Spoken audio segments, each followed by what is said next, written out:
Let's get some analysis on what is a very complicated situation from Michael Fox. He's the founding director of LSE Ideas at the London School of Economics. Pleasure to have you on, Michael.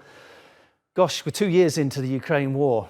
Western nations have been pouring money and weapons into supporting Ukraine for the best part of those 2 years. And it seems like, in a best case scenario, you would say Ukraine is holding its own, although there are concerns more recently that actually it might be starting to lose ground. So the issue is, despite all that funding, despite all the sanctions that were imposed on Russia, how is Russia still in this fight?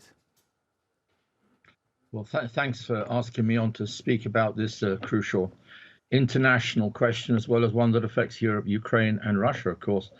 Why is it still in the fight? There's a number of reasons. One, it is still a viable economy with massive energy resources, and the price of energy has gone up over the last 2 years because of the war mainly, and that has bolstered the Russian budget.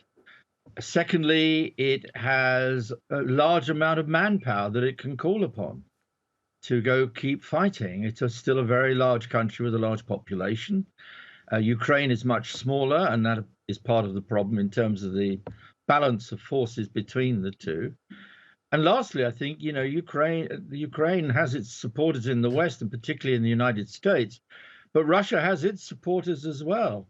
And not just Iran, which was mentioned in your clip there, not just North Korea, but most importantly, I think, China, which, although it has not given direct military aid to Russia, has nonetheless endorsed Russia, supported it economically, is buying vast amounts of its oil and selling many of its cars also in Russia. So there are many reasons why the war has not gone quite as the West might have hoped a year ago, or Ukraine might have hoped last summer. If we look forward, there are people in the UK, US, and maybe some European nations who are saying, why are we giving all this money to Ukraine when we're living in a cost of living crisis? We've got problems. We're going to food banks. So there are concerns. Will throwing more money at the Ukraine war help? Is this an issue, though, of we have to stop Russia now, because if we don't stop them, then they can be coming looking for us next? Is it one where you have to win at all costs? Yeah. No, good question. I mean, it's not just a question of money, it's also a question of military aid. I mean, you can throw as much, there's a lot of money going into Ukraine from the European Union, by the way, billions has gone in to supply Ukraine, pay wages, etc. And indeed, without that EU economic and financial aid, it would have been much more difficult for Ukraine. It's the military aid which is crucial. And that, of course, really comes down to the United States. But your question is a real one. A lot of people who are struggling economically in this country, in my own country, in the United States as elsewhere, they say, why should we pay for a war elsewhere when, our own living standards are going down? You saw the Polish farmers, they're saying, we are suffering because of potential Ukrainian exports of food. I think the crucial matter is that if Russia wins, Europe loses. And I think that is the bigger fear.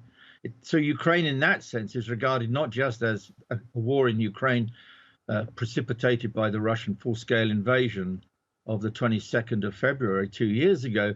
It is that if Ukraine loses, then this will embolden Putin. And if it emboldens Putin, then the rest of Europe could be under threat. It may not be directly militarily, but it will tilt the balance in the world towards what many in the West regard as the axis of authoritarianism, composed both of Russia and to some degree also of China. So there's a much wider question here and much wider things at stake in this particular war. Michael, it was really good to get you on. Appreciate your analysis. Fascinating stuff. Michael Cox is my guest, founding director of LSE Ideas at the London School of Economics. Thank you very much.